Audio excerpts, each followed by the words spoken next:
Ya, gugatan boleh-boleh saja, tuntutan boleh-boleh saja, aspirasi boleh-boleh saja, tetapi harus sesuatu yang masuk akal. Kita lihat ada tanda tangannya. Saya nggak yakin kok Pak Tri bisa kejeblos seperti ini. Orang yang saya hormatin loh, wakil presiden itu, Mantan Panglima ABRI, mantan Panglima, jenderal yang terganteng pada waktu itu. Ya, saya yakin ya kayaknya Pak Tri ini dijerumuskan. Loh bagaimana? Justru dia nggak berpatah jadi lirik orang kok. Kemarin ini Mas Gibran jadi wapres, PDI minta, Anies minta. ini beneran ini? Bener, minta Gibran jadi Anies minta Gibran. Gibran. Mereka dengan sikap ini ya sama aja tidak menghargai Pak Prabowo yang sesama jenderal juga. Iya. Iya, betul. Kan begitu. Kalau mereka menghargai Pak Prabowo, ya kan? Nggak Nggak perlu ada statement seperti ini. Bangga dong seharusnya. Iya. Jadi menurut penilaian Bro Norman selama 6 bulan Lagi cari celah sebagai wakil KSP, Kodari nggak kelihatan. nggak ada. Kan dia kerjanya nggak perlu harus Cengengesan semua akhirnya. Ya, teman-teman, diskusi tadi ya yang kita simak tadi, walaupun hanya sepotong, pada intinya mereka membicarakan ada oknum-oknum ya, mantan-mantan jenderal pensiunan ya, yang dimana mereka mendesak agar MPR itu segera memecat Gibran sebagai wakil presiden. Nah, saya tentu sedikit kaget ketika beliau ini sampaikan bahwa PDIP juga ketika itu meminta Gibran untuk menjadi wapres. Kemudian Anies Baswedan juga meminta Gibran sebagai wapres. Kira-kira ya kita anggap saja ya ketika itu Mas Gibran jadi wapresnya PDIP bersama Ganjar Pranowo. Apakah saat ini ada orang yang berteriak tentang ijazahnya Pak Jokowi? Apakah ketika itu juga ada yang mau menggugat ke Mahkamah Konstitusi? Tentu tidak ya. Ya, karena Gibran tidak mau bersama mereka, maka segala cara dibuat oleh para brengsek-brengsek ini. Apalagi para mantan-mantan jenderal. Ini tentu sangat disayangkan. Ya, sepertinya mereka sama sekali tidak menghargai Prabowo. Kita tahu Prabowo ini adalah mantan jenderal juga, mantan TNI. Seharusnya orang-orang ini mereka 1000% mendukung pemerintahan saat ini yang dipimpin oleh Prabowo Gibran. Ya, Prabowo dan Gibran itu satu pasangan, tidak bisa dipisahkan. Ya, kedua-duanya ini tidak bisa dipisahkan. Banyak yang berkomentar, saya memilih Prabowo karena Gibran. Dan itu tidak bisa kita pungkiri. Itu fakta. Ya, itu fakta. Ketika itu saat Prabowo meminang Gibran sebagai wakil presiden, orang sudah meyakini 1000% bahwa ini akan terjadi satu putaran. Karena sosok Gibran yang sudah terbukti saat beliau memimpin kota Solo saat itu. Ya, memang agak aneh ya. Saya tidak tahu apa motivasinya mereka ini. Apakah mereka ini cemburu ya? Atau iri atau gimana sih? Atau memang kehadiran mereka ini sengaja untuk membuat Bapak Prabowo ini tidak fokus untuk memimpin bangsa ini. Sangat-sangat disayangkan ketika kita melihat mantan-mantan jenderal ya berkumpul melakukan hal-hal yang tidak seharusnya mereka lakukan. Bagaimana ya? Agak lain ini nih. Masya Allah, kita nggak boleh napas dulu apa bentar? Kemarin ngebahas tentang ijazah bapaknya, yaitu adalah Pak Jokowi, ya kan? Sekarang yang dibahas posisi anaknya, yaitu adalah Mas Gibran selaku wapres. Minta diturunin, katanya begitu guys. Gue jadi bertanya-tanya gitu sebagai masyarakat sipil ya, gitu ibarat orang sipil nih, kita mah kagak ngerti apa-apaan ini kita mah, ya kan? Buat apa diadakan pilpres kemarin? Betul. Kalau misalnya belum sampai 3 bulan posisinya ini bisa diatur-atur begitu guys. Udah mana kan biaya buat pilpres kemarin itu kan gede banget guys itu. Buset deh. Berapa itu biayanya? Gede bet itu. Kalau tahu mah diatur begini mendingan langsung aja ya biaya pilpres buat MBG gitu kan. Atau misalnya buat beli pupuk ya kan. Buat beli bibit-bibit yang bagus. Misalnya bibit beras Jepang. Misalnya gitu ya kan Bray. Bingung gua. Beneran dah. Kenapa sih maksud gua masif banget gitu. Nyerangnya tuh masif banget Bray. Gue nih bingung gua. Kita kan lagi ngurusin kasusnya Oci ya. Para ini kita apa namanya. Kenapa jadi di otak gua pesulap ya. Sabar Mbak. Rekan-rekan sirkus kita. Ya Allah, ini mah bisa ketutup ini berita tentang Oci guys. Ini yang paling penting sebetulnya karena kan kita ngebahas HAM ya. Seperti yang lo tahu menteri kita tuh, Menteri HAM itu adalah salah satu orang yang memang sangat dan selalu menjadi garda terdepan ketika ngomongin HAM. Maksud gua, kita selesaiin dulu nih masalah HAM nih guys. Ini udah puluhan tahun loh. Coba kalau misalnya Pak Menteri sekarang maju nih, gokil pasti guys. Misalnya Pak Menteri bisa yang namanya menyelesaikan masalah ini. Siapa yang benar, siapa yang salah. Siapa yang harusnya mendapatkan hukuman yang seadil-adilnya. Apakah nanti mereka para korban ini mendapatkan ganti rugi atau tidak. Kan kita mesti ngawal kasus itu guys. Ini lagi berita ya kan. Mas Wapres minta diturunin. Lain kali kalau begini mulu caranya, mendingan gak usah ada pilpres dah ya. Cawapres mau kagak usah. Pemilu misalnya gitu kagak usah. Buang-buang duit. Sungguh ya kan. Ya, saya masih ingat ketika Bapak Prabowo Subianto ketika itu ya, saat beliau berkampanye, ya kita tahu ya bagaimana penolakan-penolakan yang dilakukan oleh oknum-oknum masyarakat. Kenapa saya sebut oknum? Karena jumlahnya hanya sedikit. Ya, mereka mengatasnamakan rakyat bahwa mereka menolak Gibran ini dicalonkan sebagai wakil presiden. Saat itu Prabowo tegaskan ya dalam kampanyenya, dalam berbagai kesempatan beliau sampaikan bahwa kalau Anda, ya bahkan di debat ya, dia sampaikan, kalau kalian tidak suka sama kami, tidak usah pilih. Itu saja. Ya, tidak ribet kan? Tidak usah memilih kami. Ya, artinya di situ Pak Prabowo selaku capres ketika itu memberikan kesempatan kepada masyarakat untuk menilai apakah pasangannya Gibran ini layak atau tidak.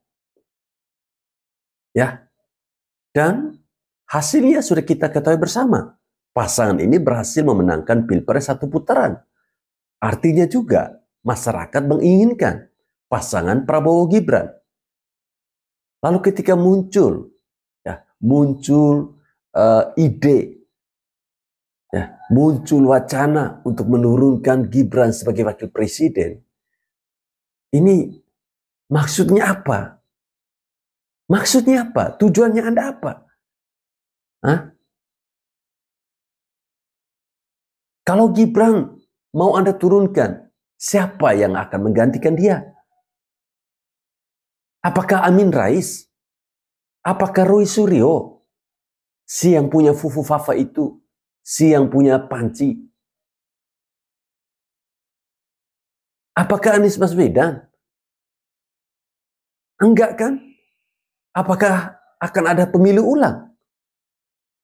Ya enggak mungkin. Pemilu itu butuh biaya yang sangat besar. Kalian ini yang mau menurunkan Mas Wapres ini, saya boleh sampaikan, saya boleh katakan bahwa kalian ini tolol, kalian ini bodoh, kalian ini pintar tapi bodoh. Ya. Maunya kalian apa sih? Maunya kalian apa sih? Dulu saat itu ketika ada Wapres yang cuma duduk diam-diam di istana sana, kalian tidak keluar-keluar. Kalian tidak demo teriak bilang gantikan Wapres. Mingkem aja kalian. Apakah karena kalian satu sirkel sama Wapres ketika itu? Sehingga mulut kalian ini hanya diam membisu.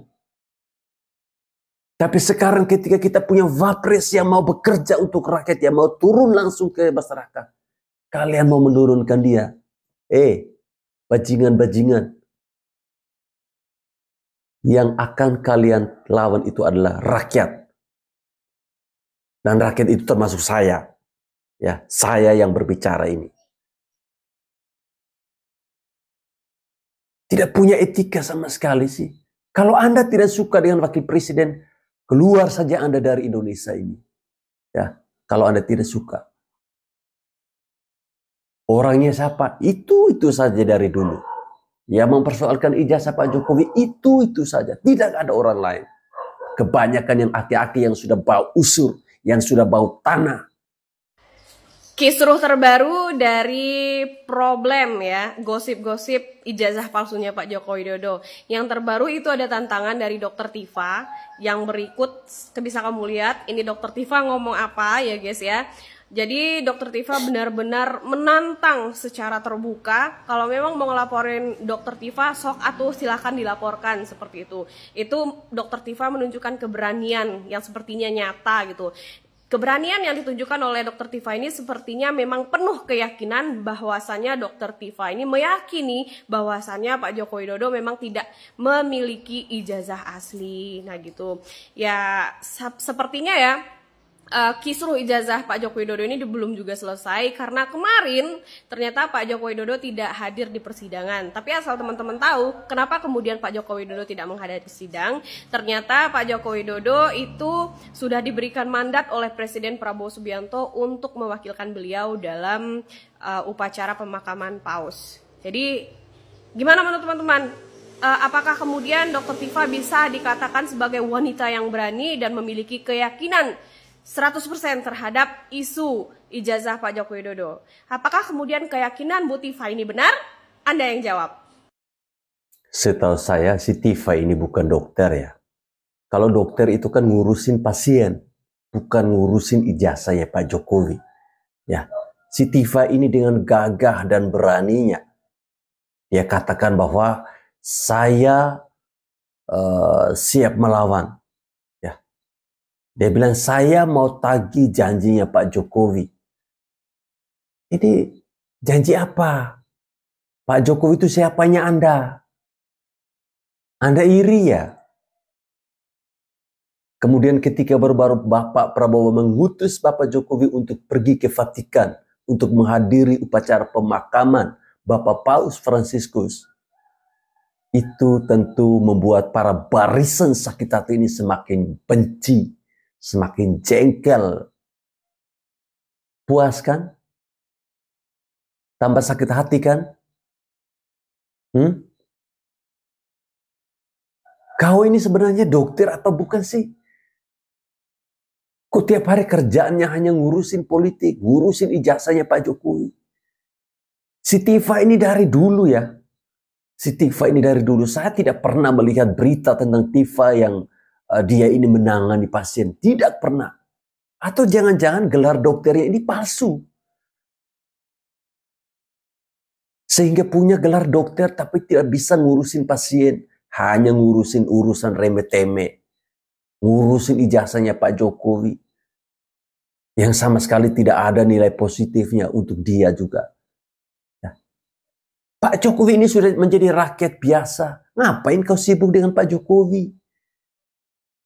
Dan lagian Anda juga tidak punya hak untuk meminta Pak Jokowi menunjukkan ijazahnya buat Anda. Apakah Pak Jokowi ada datang pergi lamar kerja di perusahaan Anda? Sehingga Anda mewajibkan Bapak Jokowi untuk menunjukkan ijazahnya itu? Enggak kan? Ini fakta. Kamu tahu nggak? Rosuryo, Amin Rais, ya, Dr. Tifa yang selama ini memfitnah seorang Pak Jokowi dengan fitnahan ijazah palsu, mereka sebenarnya paham betul bahwa Jokowi itu memiliki ijazah asli dan paham betul apa yang dikatakan mereka itu adalah suatu kebohongan. Tapi hal ini adalah disengaja. Iya, disengaja. Karena upaya apapun ya untuk menyebarkan berita palsu itu nantinya agendanya adalah bisa diterima oleh orang-orang yang bodoh, orang-orang yang tolol ya. Orang-orang bodoh, orang-orang yang tolol ini pastinya akan percaya dengan berita ini dan lalu ikut menyebarkan kembali. Efeknya apa?